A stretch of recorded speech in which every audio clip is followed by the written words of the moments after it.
The alien woman was shocked when she saw what was between the human man's legs. The guards dragged the human through the healer's gates long after the moons had risen, a slack bundle of limbs and bruises wrapped in scorched fabric. Lira had already washed her hands twice, prepared her instruments, and promised herself she would not yawn again, no matter how tedious the night became. A healer's reputation did not survive yawns in front of warriors. Yet when the guard shoved the prisoner onto her slab, she forgot both fatigue and composure. The human was small. Narrow shoulders, thin chest, no ridges of armor bone along his arms or legs. He looked like a scholar who had wandered into a war camp by mistake. Lira tilted her head, ears flicking with surprise, then smirked.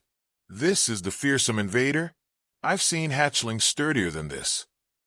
The guards exchanged glances, muttering something about how hard he had been to catch. Lira waved them off and leaned over her patient. His eyes were half closed, but glimmered with a brightness that unsettled her. Humans were not supposed to look at you like that, calm, steady, almost amused, even while half dead. "You're in Varashan hands now," she said, arranging her tools. "Don't struggle. You're not strong enough to win a fight with my needles." His lips twitched. "Good to know. I'll just lose gracefully then." Lira frowned. Prisoners were not supposed to make jokes, especially not ones that made her bite down on a laugh. She set to work, examining the cracked ribs, the burn marks. His body was fragile, yes, but resilient in a strange way, like woven reeds instead of stone. His pulse was steady, though faint. She worked quickly, muttering notes into her recorder. "Your bone structure is ridiculous," she said at one point. "No reinforcement, no layered density. How do your people even stand upright without snapping?" He coughed a weak laugh. "Practice. A lot of milk. Occasional luck." She rolled her eyes, though her ears warmed. "I'll note that in the record. Diagnosis: weak bones, fragile ego, excessive humor." His mouth curved again, as if he took delight in her scolding. Lira tightened her grip on her tools, telling herself she was merely irritated. She finished sealing the external wounds, then prepared for a more thorough examination. His breathing shifted, slower now, as though exhaustion tugged at him. She thought for a moment he had slipped into unconsciousness, until his gaze caught hers again. Sharp, waiting. "Why are you really here?" she asked, quieter than before. He smiled faintly. "You'll find out." Her ears flicked again in irritation. "I dislike mysteries. They get in the way of proper diagnosis." "You'll see," he whispered. She almost snapped back, but duty pulled her focus downward.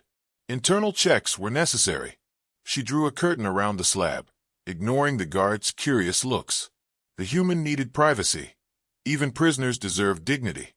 She worked briskly, unfastening the remnants of his garments. And then her hands froze. At first, she thought her instruments had deceived her. She blinked, looked again, then nearly dropped the scanner.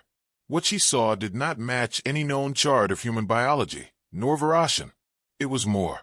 It was everything the ancient stories hinted at, everything the priests claimed had been stolen from her people in ages past. The lost key of flesh and blood, resting quietly between the legs of a battered human prisoner. Her ears burned crimson. Her steady hands trembled for the first time in years. She cursed under her breath, fumbling to cover him again. The prisoner chuckled, low and infuriating. "Ah, now you understand why I'm here." She glared at him, flustered, gripping her scanner as though it might explain away the impossible. That is not medically appropriate." His grin widened. "Depends on the medicine." Lira groaned and pressed a palm to her forehead. Of all the prisoners to fall onto her slab, fate had delivered this impossible, infuriating human with a strange anatomy and his worst sense of humor. She wanted to laugh, scream, and run all at once. Instead she muttered, "I should have asked for a transfer to the livestock ward. At least goats don't talk back." The prisoner's eyes closed, but his smile lingered. "You'd miss me if I were a goat." Lira tightened the curtain and leaned against the slab, trying to catch her breath. Legends were not supposed to bleed onto her floor. Forbidden keys were not supposed to grin and make bad jokes while she stitched them back together. Yet here he was, and she could not unsee what she had seen. The moons hung heavy beyond the healer's tower windows, pale and watchful. Somewhere outside, the city whispered, and the guards sharpened their blades, believing the human was nothing more than a frail, broken prisoner. Only Lira knew the truth. Only she had seen the impossible, and it had laughed at her. She picked up her instruments again, with shaking hands. "Fine," she muttered, mostly to herself. "I'll pat you. But if you make another joke about my ears, I'll let the next infection take you." His answer, soft and smug, slid through the curtain. "Deal." Lyra's ears twitched. She almost smiled. Almost. But instead she set her jaw, because healers did not smile at prisoners. Not even ones who carried legends in their skin. The prisoner did not die in the night, which annoyed Lira more than it relieved her. She had expected fever, shock, perhaps delirium, the usual complications of hauling in an alien from a battlefield. Instead, he woke before dawn, blinking up at her with those steady eyes, as though he had simply enjoyed a nap on her slab.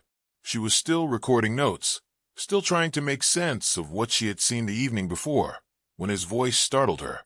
"Do you people always stare at patients in their sleep? Or am I special?" Her ears twitched, heat rushing into them. "You're not special. I was considering how best to sedate you for the next week." He grinned, which only deepened her irritation. "You'd miss me talking." "I'd miss the silence you've already ruined," she said, checking his vitals. They were maddeningly stable. Humans, it seemed, had no respect for Varashan medical expectations. She should have reported her discovery immediately. She knew that. Her duty as healer demanded it. Yet every time she thought of telling the council, her stomach tightened. They would dissect him without hesitation. He would become a specimen, not a patient. And the key she had glimpsed, the impossible key, would vanish into their vaults. "Why are you really here?" she asked again, sharper this time. He tilted his head, pretending to think. "Well, the welcome was so warm. The shackles, the shouting guards, your delightful bedside manner. Who wouldn't want to be here?" Her hand tightened around the scanner. "If you don't answer, I will test how much pain medication a human can survive." He chuckled softly, then coughed at the sting in his ribs.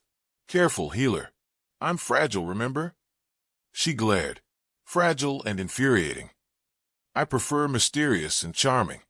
Lira muttered a curse and returned to her notes. Still, fragments of his words lingered. He wasn't afraid. Not of her. Not of the guards outside. Not even of what might come. That was not normal for a prisoner. That was purpose. Later, when she tried to distract herself with routine procedures, he kept talking. About the ceiling of the ward. How it looked like the inside of an overturned bowl. About the antiseptic smell. How it reminded him of a drunk engineer's cooking. About her ears. Always her ears. "Do they move on their own?" he asked, watching them flick as she adjusted a monitor. "Or do you steer them like antennae?" "They are not antennae," she snapped, "because they twitch when you're annoyed. Like now.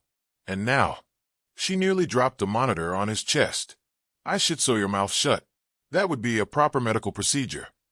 He smiled again, infuriatingly unbothered. "But then you'd miss the jokes." What unsettled her most was not his persistence, but how easily the jokes dissolved the weight of what she knew. For moments at a time, she forgot the legend, forgot the key hidden in his flesh, and saw only a man with too much wit and too little sense of self-preservation. When she left him that evening, the city outside was restless. Rumors spread faster than she could block them out. Guards whispered about the strange prisoner. Scholars demanded access. Priests circled the healer's tower with chants, declaring omens in the human's arrival. She returned to his chamber, with her ears buzzing from the noise outside. He looked up from the slab as though expecting her. "They're scared of me, aren't they?" he asked softly. She froze, then nodded. "Yes, and they should be." He studied her face, his own expression calm, almost gentle. "But you're not." "I'm too busy trying not to strangle you," she said quickly. That earned her another smile, but behind it she saw something else, a sadness, or perhaps resolve. He knew more than he told her. Much more. "Why me?" she asked before she could stop herself. "Why here? Why now?" His answer was maddeningly simple. Because you're the one who can listen. She opened her mouth to demand an explanation, but he closed his eyes, feigning sleep.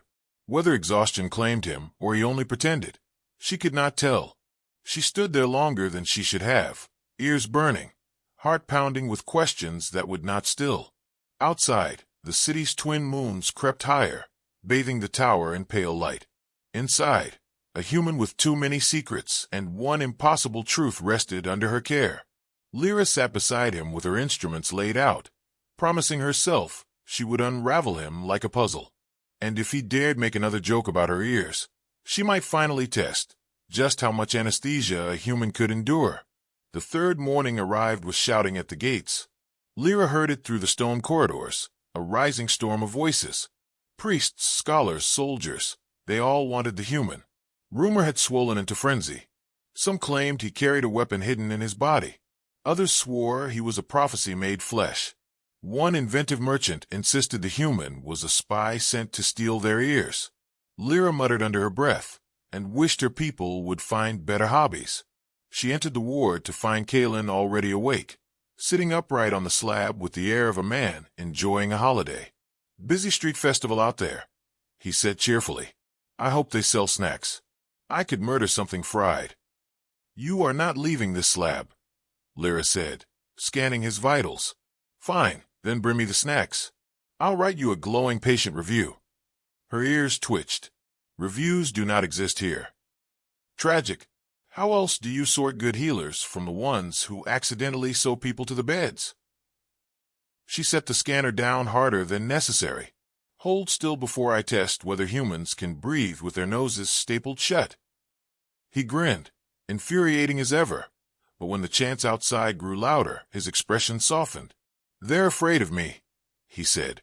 "They're afraid of what you carry," she corrected. He met her gaze steadily.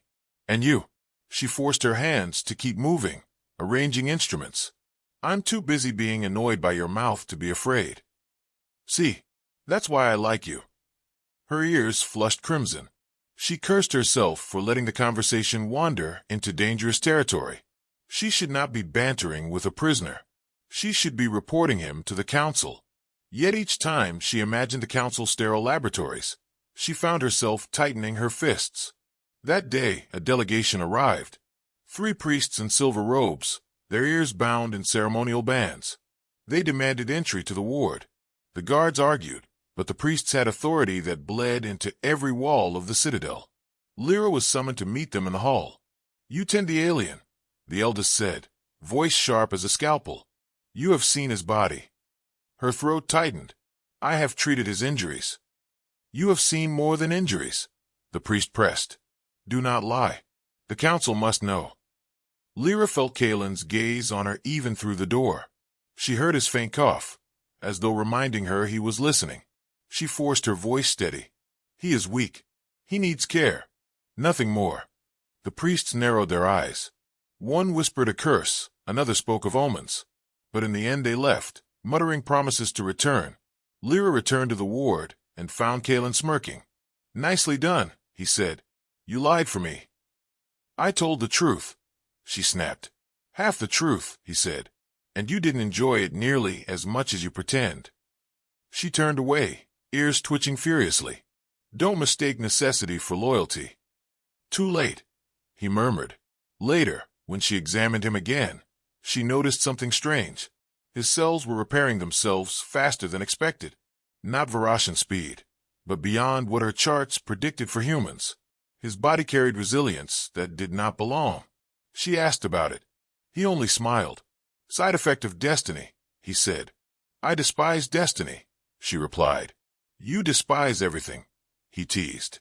"Except goats, apparently. You seem fond of them." She nearly stabbed him with the injector. "One more word, and I'll prescribe silence." That night, the noise outside reached a fever pitch. Fires burned in the lower streets. The council announced an inquiry into the humans' arrival. Guards tripled at the gates. Lira sat beside Kalen, trying to ignore the weight pressing against her chest.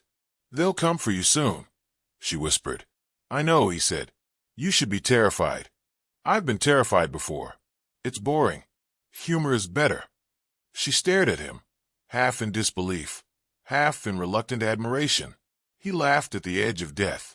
He laughed while entire cities whispered his name. And though she wanted to shake him, she also wanted to hear more of that laugh, because it kept the shadows at bay. "You're impossible," she muttered. "And yet," he said, smiling, "you keep me alive." Her ears twitched again. She turned away, pretending to adjust the monitors, but her hands trembled, not from fear of him, but from the fear that she might already be too entangled in his impossible story. Outside, the city called for blood. Inside, Kalen's quiet jokes stitched themselves into her thoughts, refusing to let go. The order came at dusk. Lira knew it was coming, had felt the tension curling around the tower for days. But when the messenger placed the sealed tablet in her hands, her stomach still sank. The council wanted the human transferred to the high laboratories. No more healing. No more questions. Only dissection disguised as research. She stood in the ward, tablet heavy in her grip, staring at Kalen. He was sitting cross-legged on the slab, trying to balance one of her scanners on his head as though it were a crown. "You look like someone just swallowed a lightning bug," he said without looking up. "Bad news. You are leaving tonight," she said. "Good. I was getting tired of this decor. Very sterile. No offense." "You don't understand," she snapped. "The laboratories. Once you go in, you don't come out." The scanner toppled from his head into his lap. His grin faltered for the first time. Then, unbelievably, he chuckled. "Well, that sounds unpleasant. Guess we'd better escape, then." Lira stared at him, ears twitching.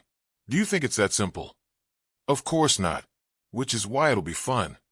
She wanted to strangle him. Instead, she pressed her palms over her face and whispered a curse.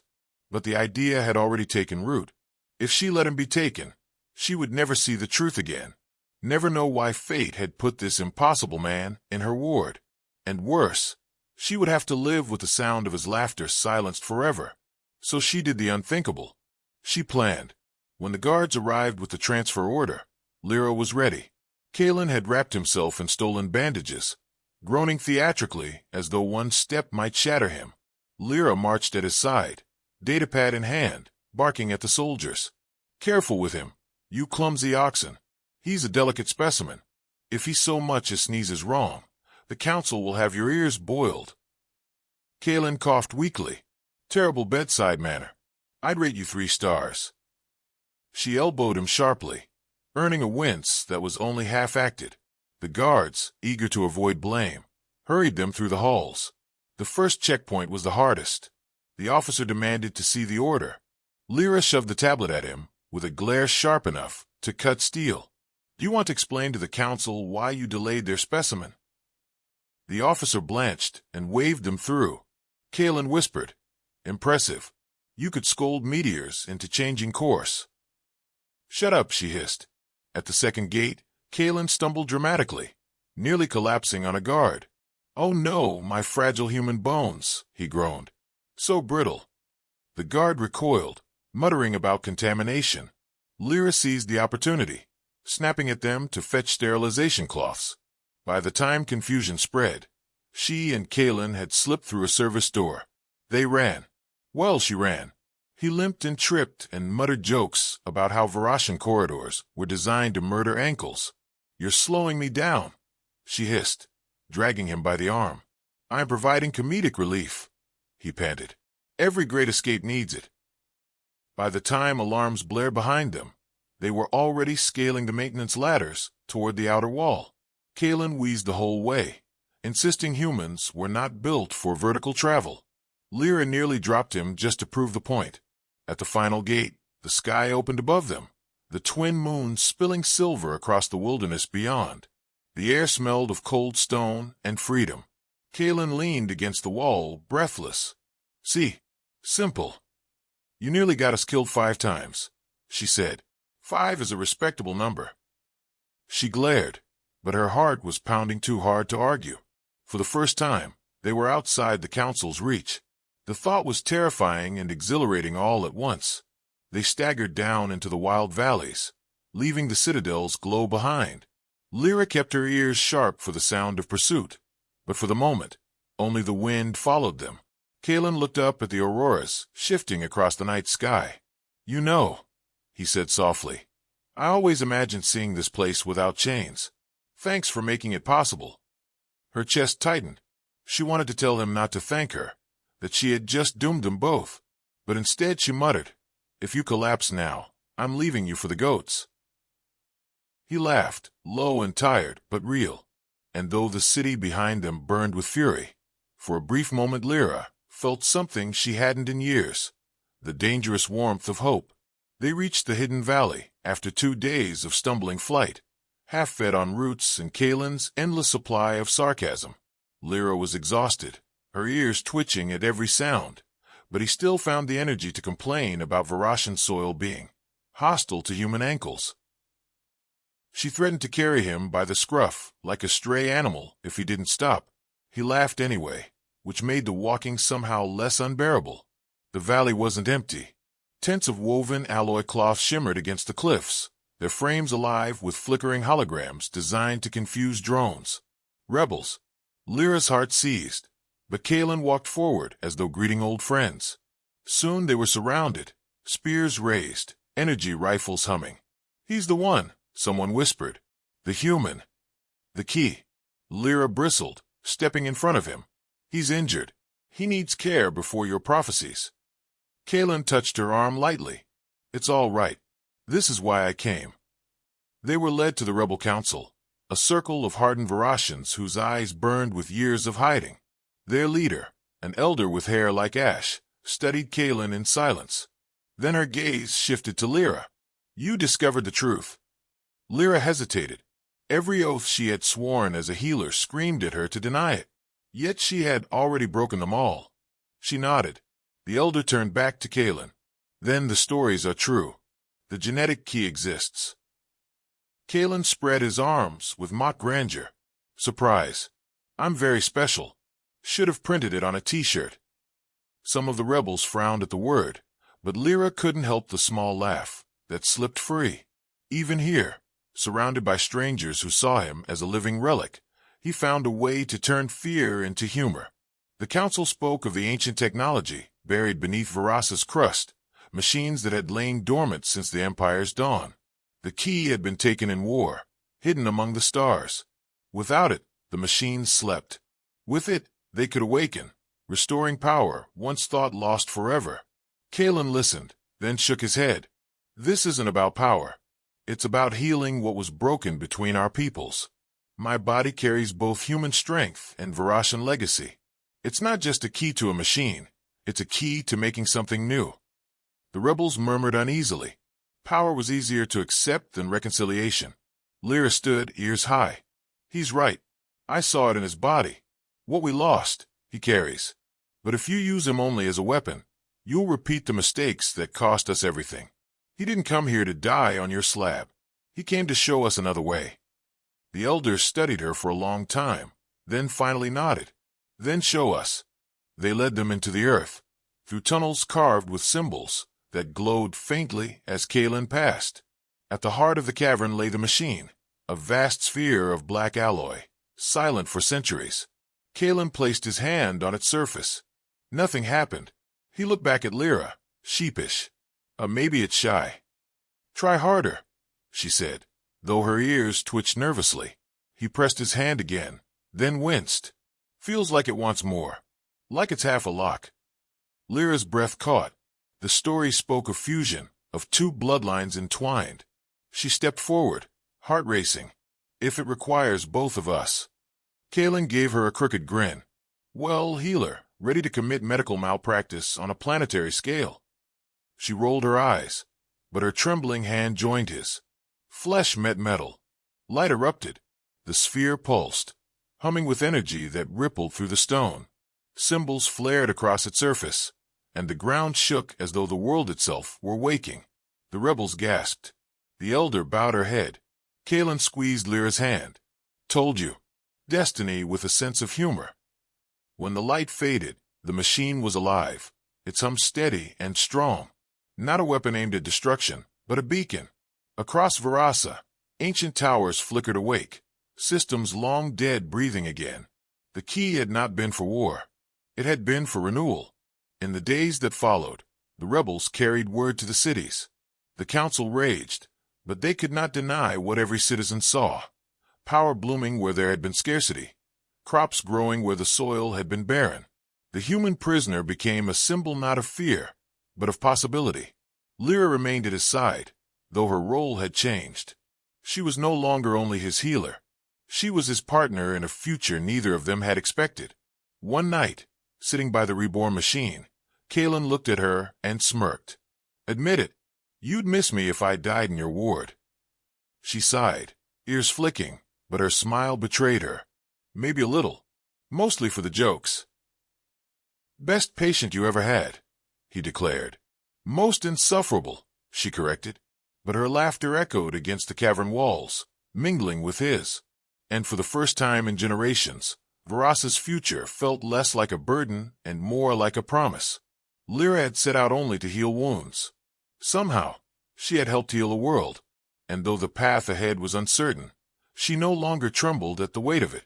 Not when she had Kalen at her side, laughing at the edge of destiny. The end.